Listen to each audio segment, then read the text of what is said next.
Hold on, we've got a local, everybody. So did the station wagon have wood paneling, Of Lauren? course. Everywhere I put my foot down, a museum springs up.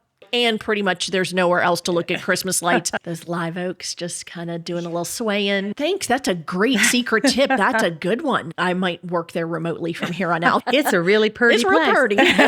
If only those trees could talk, right? Oh my God.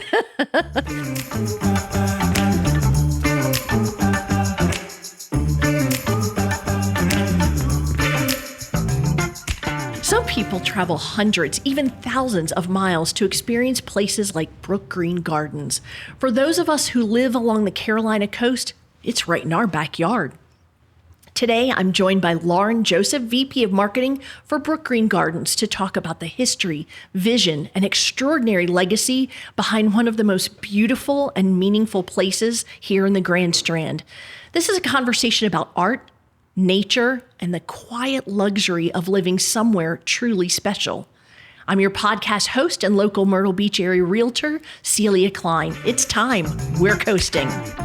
Hello, everyone from a sunny and beautiful Myrtle Beach, South Carolina. Can you see behind us? Just look. It is absolutely beautiful. That ocean, perfect. It's why we're here. Aunt B is also here. She's riding shotgun in the coasting convertible. And while I've been out doing, that real estate thing, helping people make this Myrtle Beach dream come true, you and the hubby, well, you've been enjoying some fun events. Yeah, tell me about it.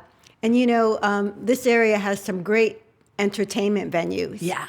And lately we've been seeing a few tribute performers. Oh, okay. So we went to see Billy Joel and Elton John together, Piano Men. I love it. That's they're called the Piano Men. And we've seen Billy Joel in concert. The real one. The real one. My husband's seen both of them together doing their joint concert. But this was really a lot of fun. And both of the entertainers were excellent. Were they? They really were. They put on a great show. Billy did some of his stuff. Elton did some of his stuff. They did some things together. They did a lot of audience participation. And you know what song they sang? Oh, which one did he sing, Aunt B? Hold Me Closer, Tony Dancer. We are familiar with this song, aren't we? You were like, oh my gosh, that's the song. And he actually made a joke about it, which was really cute. He talked about how so many people think that it's about the butchered lyrics of the Tiny Dancer song. Poor Elton. I love it. But this kind of reminds me actually of the over the holidays, we actually saw the movie together where it was the tribute for Neil Diamond, and they were, what was it? I want to call it Thunder and Lightning, right? Thunder and Lightning. Yeah. The movie was Sung Blue. Yes. Oh my gosh. I haven't seen a movie that good in a long time. It was good, wasn't it? It was really good. It was exciting. Hugh Jackman and Kate Hudson did a wonderful job. And we had a good time too. It was. Oh, it was just, and that theater was packed, wasn't it? It was. But it just reminds me that, they played in, theaters or whatever, and in front of a ton of people. Right. So even though it's, Elton John-ish, it still, gets a ton of people to come, and it is entertaining. It's a great show. We went the other day to Legends over by Broadway at the beach, and they had a show called Liverpool Legends, which was all about the Beatles. Now, the show is put together, or was originally put together by George Hamilton's sister, and she interviews musicians all over the place to pick the best musicians to play in the show. And these guys, they did a great job. And they covered the Beatles throughout, all of their iterations and the things that changed them. And it was a matinee, and it was packed.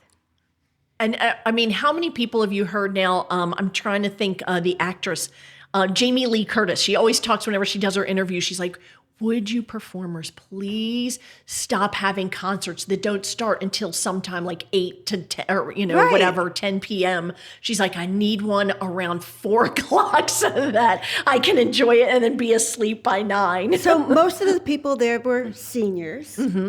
But the joy on these people's faces was unbelievable. Oh. The band had everybody come up to the front of the stage. Usually like you're sitting there and you get that one or two people who stand up in their seat and move around.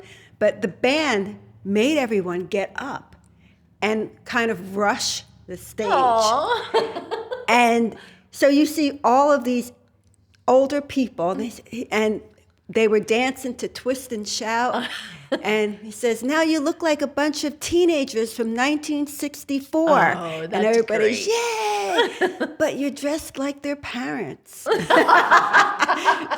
it was really fun. It was very entertaining. I would recommend it when they come back in town. Definitely go see these Liverpool legends. And so we also not only have that, but we just have so many great theaters around here or venues that allow for, entertainers. So the real Amy Grant has come, and also one that I'm excited about. I love my 80s music. You know that, right? Okay. So Flock of Seagulls is coming to House of Blues in May. Wow. And they are very much, if you were going to say, like, Alexa, play new wave 80s, Flock of Seagulls in Asia, they would be all over that.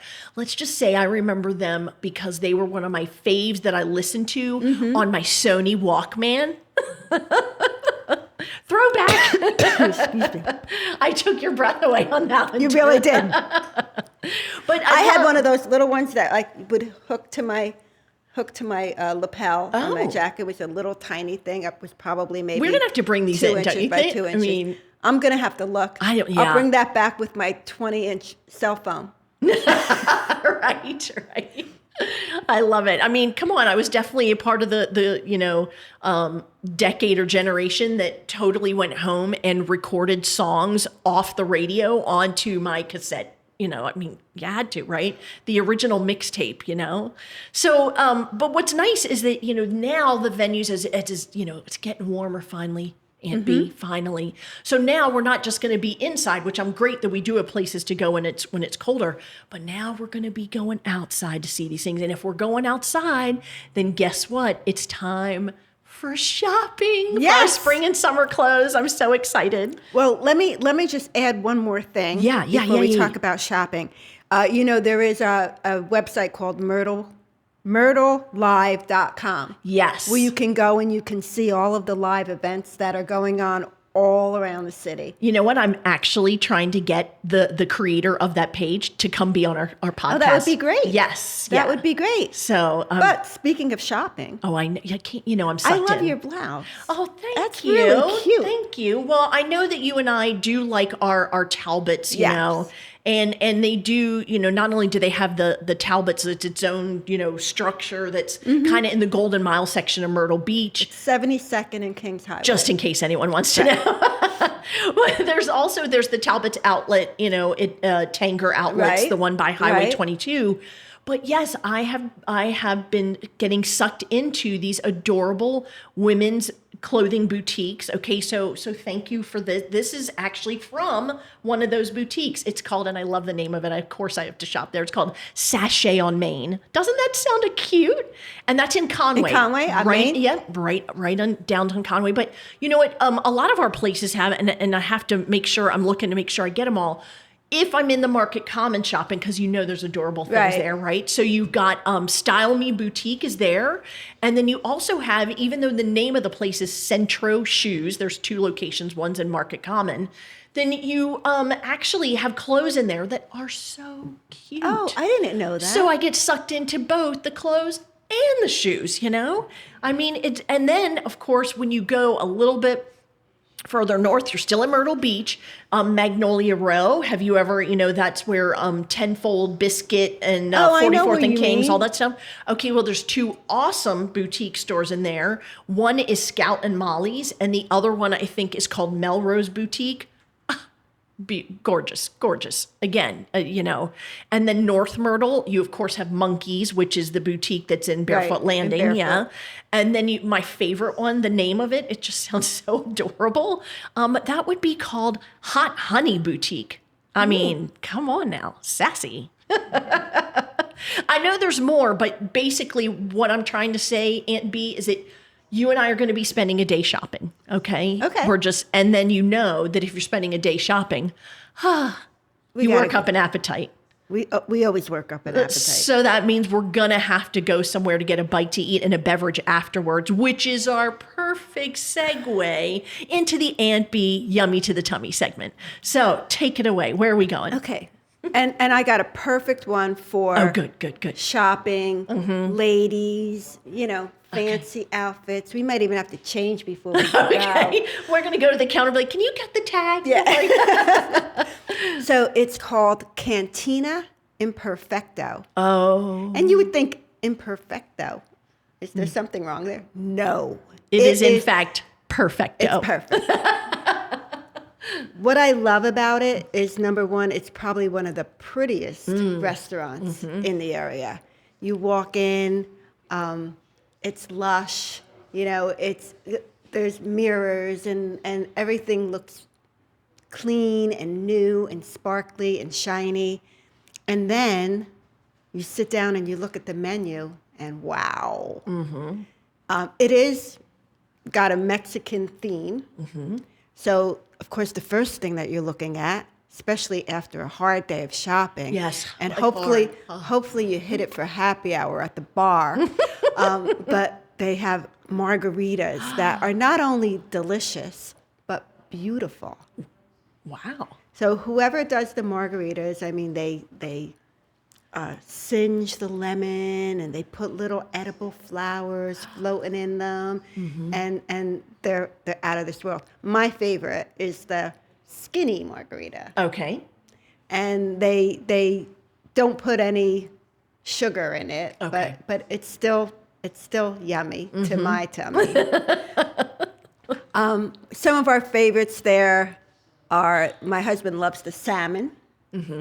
I love their grilled grouper tacos, which are really love good. grouper. And then I know you're going to turn your nose up, but they do have that octopus on the menu. I thought you were going to, what I thought you were going to talk about? Avocado. Well, they have that. They have that too. but really, really good. I haven't had anything on their menu that hasn't been great. I know. And it's a very, to your point, just their decor, it's very contemporary, kind of like you've just been taken away to this different place, right? Definitely. Yeah. Definitely. And it's right where Drift is, the same little center. Yeah, that we talked about in, Cipriana Drive, whatever that is. Yeah, because Drift is the one that you talked about. Then Rob and I went to it. And then literally on the opposite end of that plaza, you're absolutely right. Yeah. So in the kind of the Grand Dunes section of Myrtle Beach. Yes. So, I can't wait to go now. I was just going to say, and our weekend plans now are shopping and eating and drinking. Fantastic. Well, another great segment. Thank you so much for introducing us to yet another. I mean, you know what? We're going to be around a while, Aunt B, because there's like over 4,000 restaurants in our area. I know. So. I'll never run out of things to talk about, especially when it comes to food. But at this point, we're going to take our break now, and we're going to bring in the VP of Marketing for Brookgreen Gardens. Oh, I can't wait to. I know. Lauren is going to tell us about all these beautiful things. It's one of my favorite places. It really is. And it's so special. So I can't wait to learn more. So here we go to the break, and we'll be right back. Expanding Horizons, a Grand Strand collection is now on view at the Myrtle Beach Museum of Art. Handpicked by the Art Museum's curator Liz Miller, this exhibit shows off the museum's permanent collection, in addition to a large selection of our latest acquisitions. Expect some long-time visitor favorites, as well as some works that haven't been displayed in quite a while.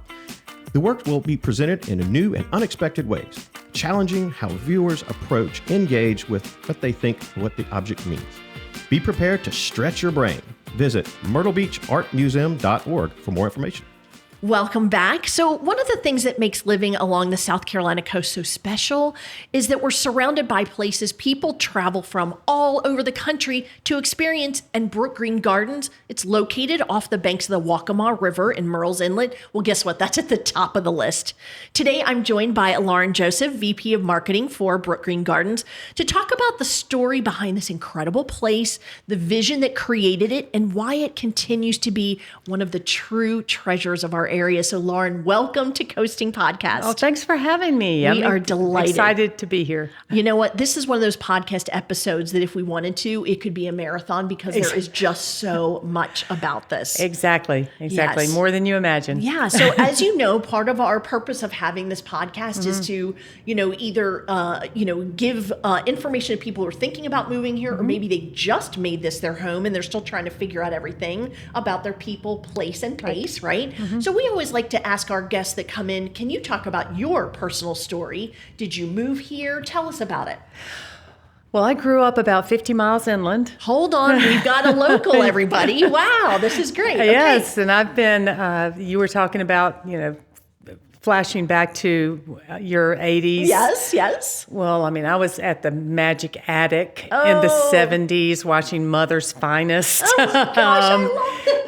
Right on the beach in Myrtle Beach. So, yeah, I grew up in Mullins, and so we had a beach house at Litchfield. We were always down here in a little town. We had to come to Myrtle Beach to get our hair cut by, a good haircut, a good salon. So it's, I feel like Myrtle Beach has been home, and I am a South Carolina native. Oh my goodness. To grow up as a beach kid, how much fun is that? I love that. So when did you start with Brookgreen? How did you come about getting working with them, joining the organization? Well, I had been working in marketing for a while. I actually worked with LHWH Advertising here in Myrtle Beach, and then with another marketing firm.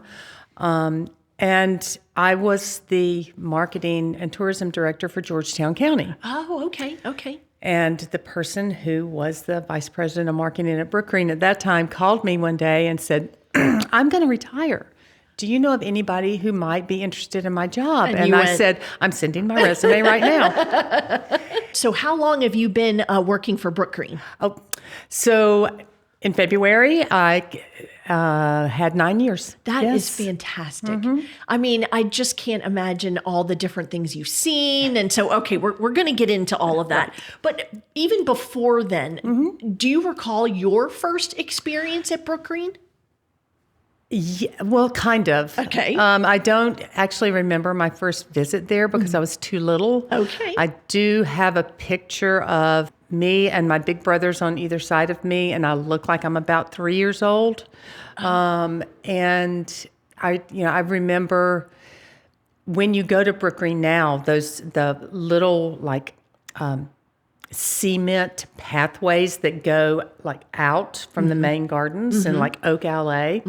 Cars used to drive on that. Really? And I remember being in our big old station wagon, driving down one of those little paths, and because it was one way in and one way out, and thinking, oh, the road's too small. And But yeah, so it's been a long, long time. So did the station wagon have wood paneling? Of Lauren? course. I mean, it's not a station wagon. Absolutely. That's what. Yes, absolutely. Exactly. I mean, again, I keep doing this whole, there's so much. So we're going to try our darndest here for someone who has never been, briefly describe Brookgreen Gardens. Okay. My elevator speech. Right. So Brookgreen is a unique combination of art and nature and history. We are the finest museum of American figurative sculpture in the world. Oh my gosh. Right here in Myrtle Inlet, South Carolina. We are a major conservation organization. We work with species conservation for red wolves, for North American river otters. We work with sculpture conservation. We're actually, for outdoor sculptures, we are the authority on how to conserve sculpture. Oh my goodness. We're the oldest sculpture garden in America.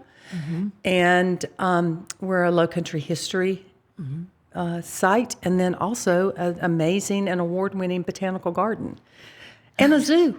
That's always the one that is just So, like yeah. the gives you the whiplash. Excuse me, what did you did you And just an say? accredited zoo. So now we're not the kind of zoo where you're going to see giraffes and and elephants and those type of things, but you're going to see the native animals and wildlife of South Carolina and the Low Country.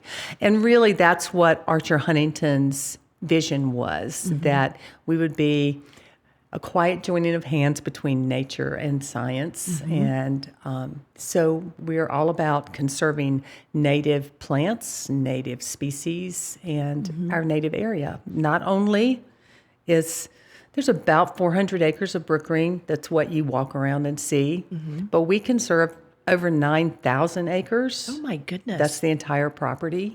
And so we're conserving thousands of acres of longleaf pine forest, which is, the only habitat for the endangered red-cockaded woodpecker. Oh my.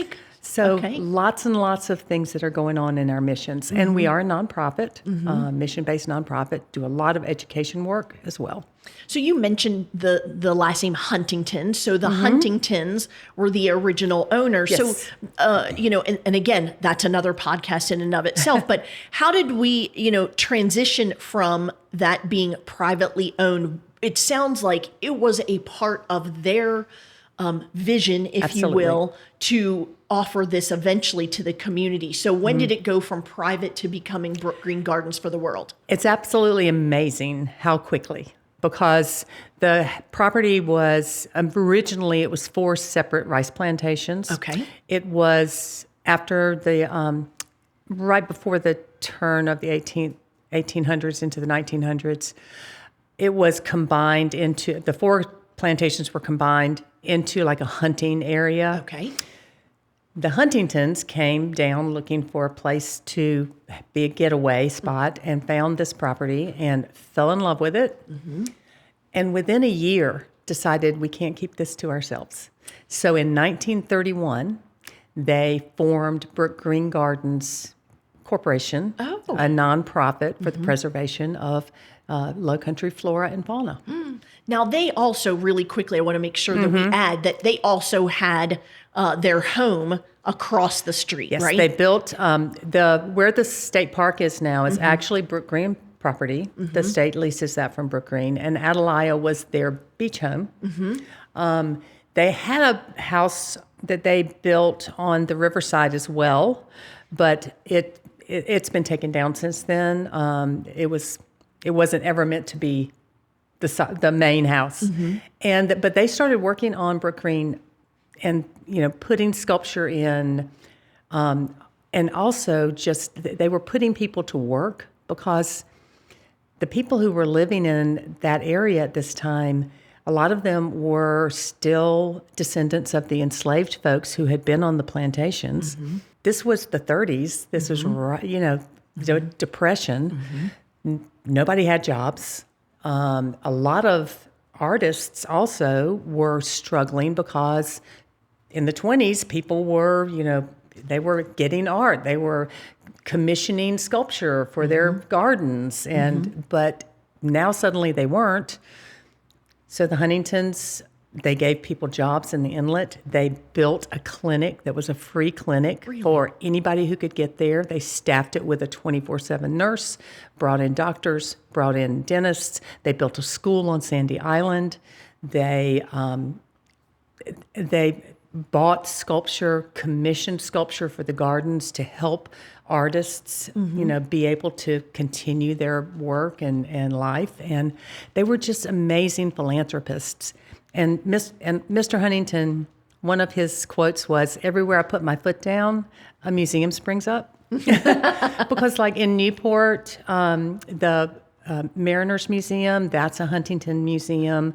The Hispanic Society Museum in New York City was founded by Archer Huntington, and there are others that he had his hands in. What I think I love about this is hearing that it is a couple that consciously chose to actively impact area around them. Absolutely. And they could have, if they wanted to, because it was their beach home, just say, this is my beach home. Let me live in this, beauty, and then go right back up to our other home. But here they're saying, no, here's, almost like the list of things to do never ended. Right, exactly. And they continue to impact Georgetown County and the Myrtle Beach area. Brookgreen is one of the largest employers in Georgetown County. They kept that free clinic open until the 60s, until the Georgetown hospital system was actually built. Wow. And then all of the equipment that they had put into the clinic at Brookgreen, they sent to Georgetown and donated that. They were very philanthropic people and, had been very fortunate. Archer, because he had inherited, a wonderful fortune from his father. And Anna was just an amazing artist and businesswoman. And I can't wait. We're gonna talk about her because I am Yes. fascinated by her in particular. Mm-hmm. So one of the things we always have to talk about is that if in general you have heard about Brookgreen Gardens, most likely it is because of an event around the holidays referred to as Nights of 1,000 Right. Candles, right? Okay. And so how long has Brookgreen Gardens hosted that? The first year for the Christmas event or the holiday event was 1999, and it was called the Luminaria Festival. Okay. That was the first one. The year 2000 was when it became Nights of 1,000 Candles. All right. Started out very small. And I think back then it was maybe 2 nights, just one weekend.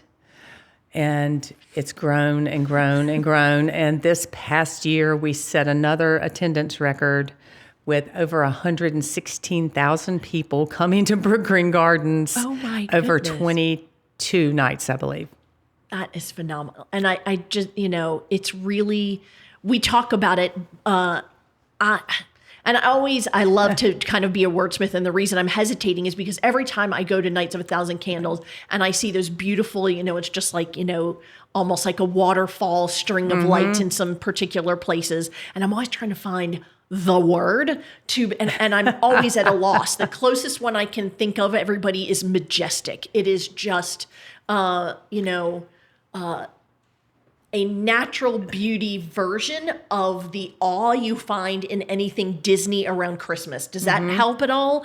As somebody who's listening, it's just, places where you wouldn't think to look to find a beautiful setting of light, it's there. Right. Along with, of course, it's always usually accompanied by some live music and, and of course, your beverages and things to eat, food trucks, etc. It really is just, USA Today every year pretty much is like, and pretty much there's nowhere else to look at Christmas lights except Brookgreen Gardens. It's amazing. And we're very fortunate that a lot of places, they hire like a group to come in and put their lights up. And it's kind of like taking these Christmas lights and putting them over a garden. Ours is we have an internal team that has been doing this since we started it. We started it, actually, it was mostly volunteers working on it. But we actually have a public exhibits team now. And they are working year-round designing new things. And the ideas is not laying over the top of Brookgreen. It's integrated within Brookgreen. Yes. And it's highlighting, even with the sculpture that are there. And so sometimes I walk around there at night and I'm like, why have I never seen that sculpture? It's just, and I walked by it how many times, but maybe it just didn't jump out at me, but it's lit up at night that makes it different. I just, I think I've already told you this a million times, but the poetry garden, I just love. Again, could stay there forever. But because I always like to say, because this is what people are if they know about Brookgreen, that's probably how they found out about it. So as the VP of marketing, what do you want to say? But I want you to know about this. And I know there's a lot, but maybe that is from the standpoint of either another event or regular offering, that if you really wish you could introduce it to people, what would that be, do you think? Well, particularly if people are moving down here, retiring here, our volunteer program is just amazing. We have over 400 volunteers Oh. who work in all areas of the gardens. They work with horticulture, they work with sculpture, they work as docents in the galleries, docents in the gardens. So you could truly be introduced to it all at that point. All of it. And then we have a really vibrant and growing program called Brookgreen U. Brookgreen University. And so there are classes, and just off the top of my head, thinking some of the ones that are coming up, there's a cross-stitch class, there's a plein air painting class, there's indigo dyeing, history lectures, just all of these things that you can register to do if you're a member, because it's really the best membership. I agree. I mean, it's so inexpensive to have a year-long pass to Brookgreen Gardens for your entire family is $125. That's great. And if you want to move up into a giving level, we have all the way up to a $5,000 giving level. But it really is, what you get for your membership is really amazing. What I really like that you offer is your music during the summer. So tell a little bit about that too. Well, during the summer, we had so many people that were saying, I want to come see the lights in the summertime. And so we do a summer light now. And along with summer light, we have bands that come and play, and food trucks. And the summer light is not Nights of 1,000 Candles. Nights of 1,000 Candles, everywhere you move, everywhere you look, there are lights everywhere. Summer light's quieter. Intimate. It's more intimate. It's chill. It's coasting. Yeah, it's coasting. Really, it's coasting, absolutely. And, and a lot of times it gets so hot during the day. And if we get a little afternoon thunderstorm that rolls through about 5 o'clock, that knocks about 10 degrees off. And then in the evenings, Those live oaks just kind of doing a little swaying. and you're getting a little breeze off of the river. And so we do that on Wednesday nights and Saturday nights. And it's growing every year. For our members, we offer season tickets. So you can get a very inexpensive season ticket and come all summer if you want to. Now, I'm the kid in you, we're gonna switch gears. I gotta find out about the zoo. What's your favorite animal at the zoo? Oh my gosh. Well, I mean, I could sit and watch the otters play all day long. Oh yes. They are so fun. They are entertaining. They really are. And we have 2 different otter exhibits. We have one that's a natural exhibit. So, and it's tidal. Even as far up as we are, the river has a 3 to 5 foot tidal flow. So some people are like, oh, that exhibit looks messy. Well, it's because you're at low tide. But the otters love it. And then we also have a tank. And it's so cute to see, particularly little kids, when they're looking at the otters in the tank. And if they walk along, the otters will follow them. And then they figure that out. And so then they start running back and forth, and the otters are swimming inside. But they're just so cute. And then we moved to the elegance of the sculpture and this collection that is the largest.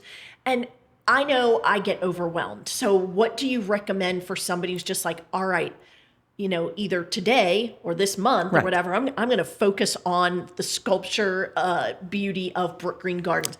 How do they understand the significance? Is there a book? Is there a record? Well, we have some wonderful volunteers at the visitor center that can help you kind of craft your route, your Brookgreen trail adventure. Okay. Because if you've got kids and you want to go to the zoo or you want to do the boat ride excursion, that may take up most of your day. If you really are an artist and you want to explore, some the galleries. That's another, do the galleries, do the Offner Center, which is an amazing visual storage facility that has smaller pieces. All metal sculpture starts with clay. And so there are some clay like sketches that famous artists have done of monuments that are all over the country, but you may see a miniature version of it in the Offner Center. And the other really cool thing is, you can get a membership and you can come anytime, but if you buy a ticket, your ticket's good for 7 days. Oh, So, like for vacationers that are coming Yes. down, I'm always like, get your ticket on Monday, because then you can come back all week. I did not know that. Yes, your ticket is always good for 7 days. So, Thanks. That's a great secret tip. That's a good one. Oh, that's wonderful. You just had a big ribbon cutting of yes, and so I know that it has an official name. I'll let you give the official name, but I know it is a conservatory and basically indoor gardens, and so I've had the luxury of being there and attending the ribbon cutting, and I think I might work there remotely from here on out because it is just that beautiful. So tell us about it. it is the Purdy Welcome Center and Conservatory Gardens. Okay. And the name is Purdy, Purdy. It's not my South Carolina that's saying it's a really pretty It's place. real pretty. But it is a beautiful building. It also can be used for events. We have this wonderful green wall of 1,800 tropical plants. There's an orchid wall that has anywhere from 80 to 90 blooming orchids on it at any time. All different types of orchids. I think, the orchids that we see in the grocery store are basically Phalaenopsis. That's the type of orchid that is. Okay. This orchid wall, I was up there yesterday looking at it, and with 80 orchids, there's one Phalaenopsis, but it's all blooming orchids. We have about 800 orchids in our collection, and we rotate them through on the wall as they bloom. Then these beautiful, big beds. We have sculpture in there as well. So we not only have outdoor sculpture gardens, we have indoor sculpture gardens. Yes. So if I wasn't overwhelmed before, I have totally crossed that threshold now, right? Now tell me about what's in the center of the conservatory, because I thought that was fascinating too. Oh, yes, that is really cool. It's Brookgreen in miniature. It's a company out of Kentucky. They're called Applied Imagination. They have done for over 30 years, like these trains, the HO gauge and different gauges of train setups. And if you've ever been to the New York Botanical Garden, they have a holiday train set up. And they've done this botanical gardens and museums all over the country and all over the world, actually. Well, we talked to them about not doing a train for us, but just actually doing a little kind of three-dimensional map of Brookgreen Gardens. And this is the first time they've done something like this, and they loved doing it. They replicated about 7 of the major sculptures that you see in the gardens. So when you are looking at it, you're like, oh, okay, I recognize that sculpture. I recognize the Pegasus, which is at the back of the garden. It's the largest sculpture in the garden. So you see, kind of get your bearings of where you're going. It's absolutely so detailed and beautiful. It is. And the other really cool thing about it is that it's completely made out of natural materials. Oh. It's all dried plant materials, nuts, bark, leaves, and some of it was even harvested from Brookgreen Gardens. When we were doing some cleaning out at the end of last winter, we boxed up some old plant material and palm fronds and things like that and shipped them to Kentucky, and they used them. And I just love, how thorough someone, whether it's the staff, whether it's the board, how purposeful you are being in terms of incorporating the natural, if you will, Yes. in so many different elements. I really quickly, and then we're going to take a break, but I think about, and this is just if somebody's listening as opposed to watching, I think about the history of all of these sculptures, and you're telling us, here are the Huntingtons, especially Anna Hyatt Huntington, saying, commissioning, I want the amazing, artist out of New York to create this amazing sculpture that, think how big and how heavy. You're in the, either, like you said, we'll just say early 1900s. How is that getting to the banks of the Waccamaw and then on display, right? And so, because this was one, I had asked you this before, of just like, there you are in the Waccamaw. Can you imagine if you're just staying there? Maybe you're the guy who's fishing one day. You know what I mean? And I just think of the visual of, here comes this barge that has this massive, stunning sculpture, right? That, I mean, because I would assume that's how it made its way there. Some of them, yes. Some of them were actually carved at Brookgreen. We do have we had several studios there and stone carvers that came, but most of the metal sculptures that have to be cast, they would have been shipped in. When the Huntingtons came, they first stepped onto Brookgreen from a riverboat. So they went to Georgetown, got a boat from Georgetown to Brookgreen, and when they were building Atalaya, all the materials came in by boat. And if you're standing on Oak Alley at Brookgreen, a lot of people don't realize, but those of us who've lived here all of our lives do, that straight road of Oak Alley goes all the way across Highway 17 into Atalaya.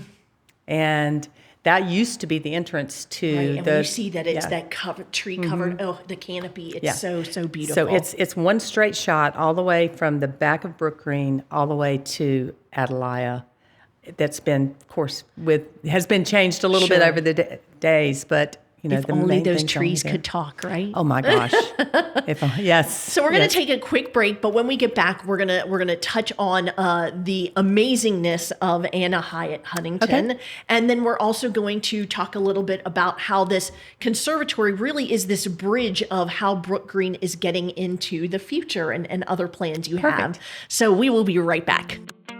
The museum is delighted to have the works of local artist Joanne Morgan currently on display.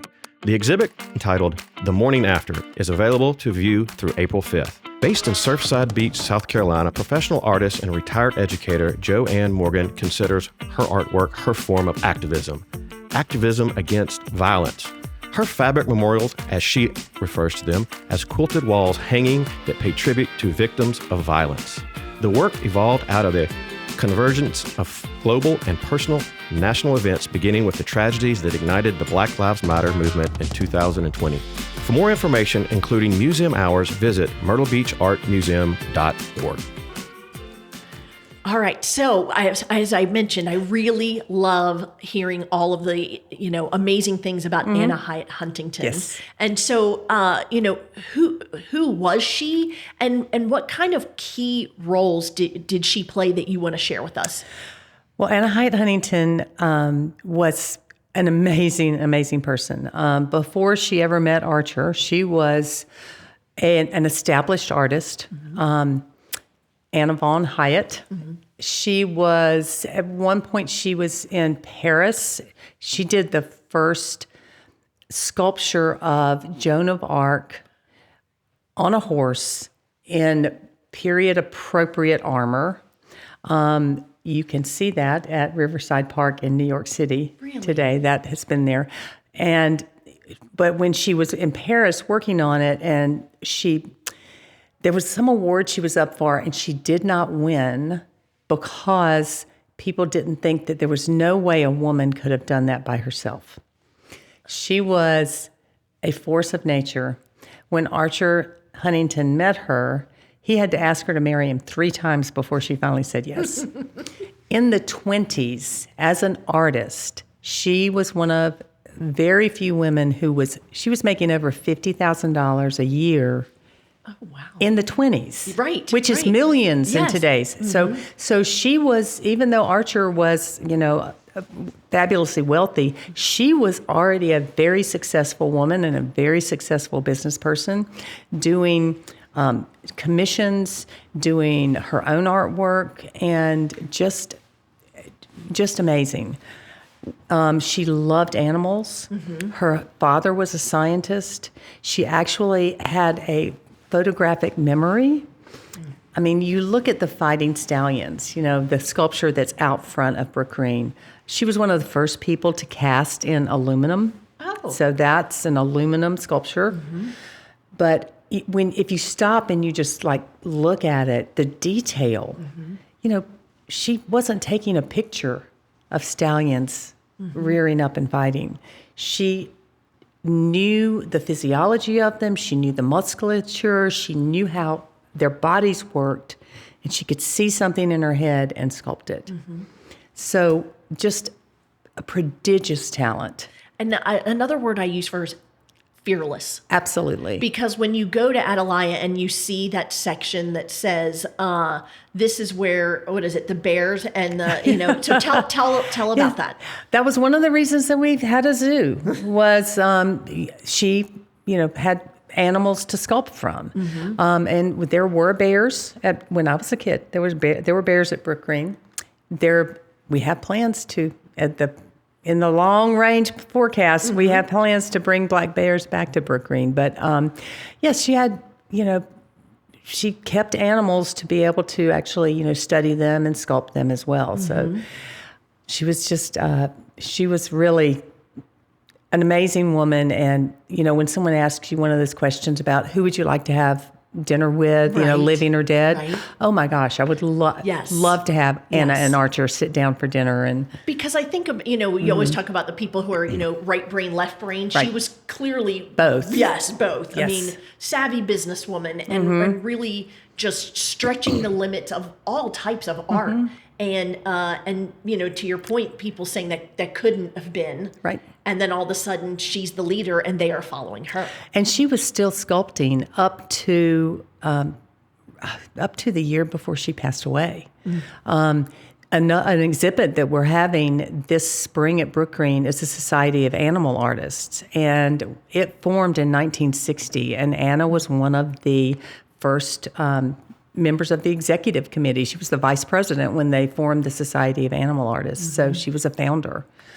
And I would say, for any maybe teachers, parents that are watching this podcast, since this episode is in March, which is Women History Month, I would highly encourage that this be one of the Women in History that you just dive in, get your kids to learn all about it. And who knows, maybe that's around a time of a spring break or something. Make the trip down here and find out and just see some of this in person. Because again, it is one of those where you just think, that was the early 1900s, and and it's, so if it's spectacular now, you can only imagine what a pioneer she was perceived to be then, and certainly was. So now we take that history, and Brookgreen says, how do we continue to appeal to the next generations? And obviously the conservatory was an answer to some of that. But tell me about some of the things that you're doing. Right. And not just the conservatory. We just finished up a capital campaign, which was called the Campaign for the Next Generation. And that included a new sculpture studio. We have sculptors come in from all over the country, all over the world, and teach small classes, 12 to 13 people in our sculpture studio. We also have a conservation lab for sculpture. So because particularly where we are with the river on one side and the ocean on the other side, there's a lot of salt in the air, and that is hard on metallic sculpture. So that they need to be taken care of. It's also hard on marble sculpture. So that was one. We got a wonderful new red wolf habitat. Red wolves are the most endangered canid, like dog type, in North America. And we are part of the species, the Red Wolf Safe program, saving animals from extinction. Okay. So we have 2 breeding pairs, hopefully. Hopefully they like each other. And the closest population of wild red wolves is Alligator River in North Carolina. Okay. So we're close enough that if we're able to successfully have a litter, if there's also a mother in the wild, we could possibly foster some pups up there so that they could grow up wild.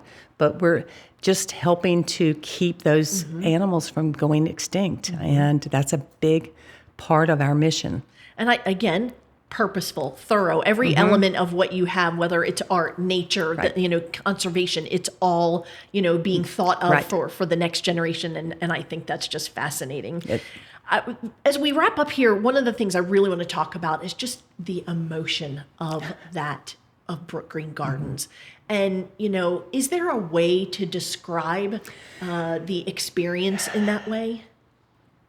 It really can be a wonderful place of solace.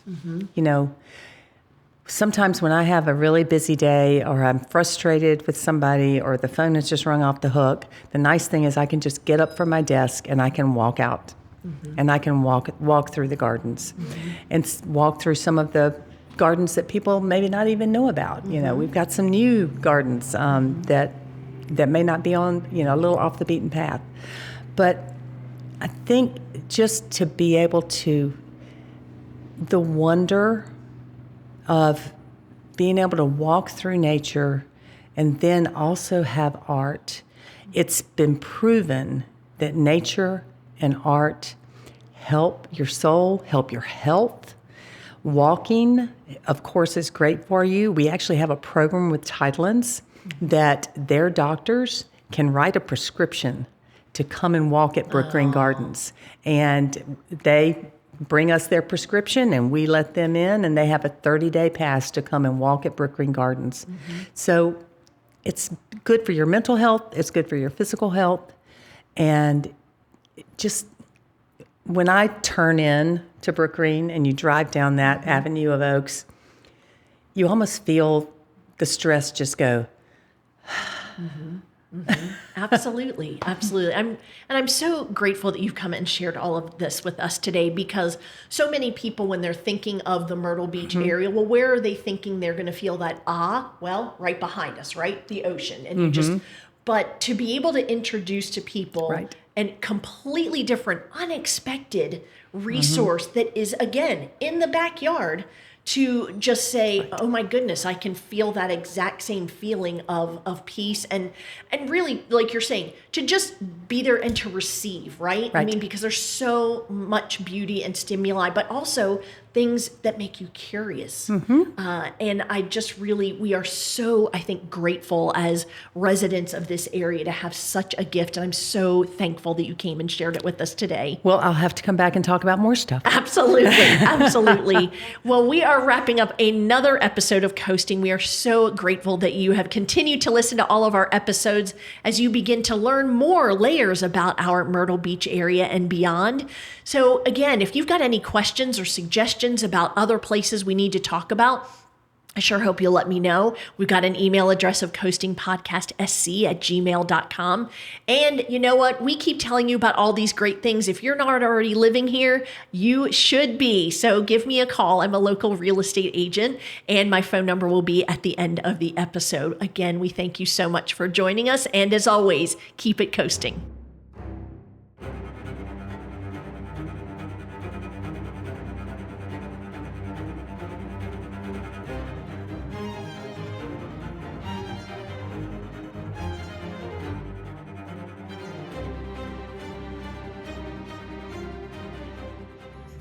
The executive producer of the Coasting Podcast is Celia Klein.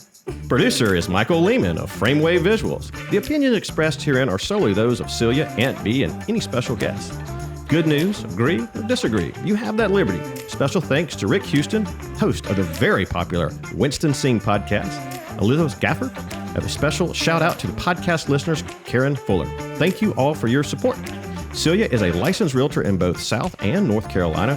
For any assistance either buying or selling real estate, please call 843-321-9646. The Coasting Podcast can be found wherever you currently enjoy other favorite podcasts. Please send all comments and questions to coastingpodcastsc@gmail.com. We thank you for listening.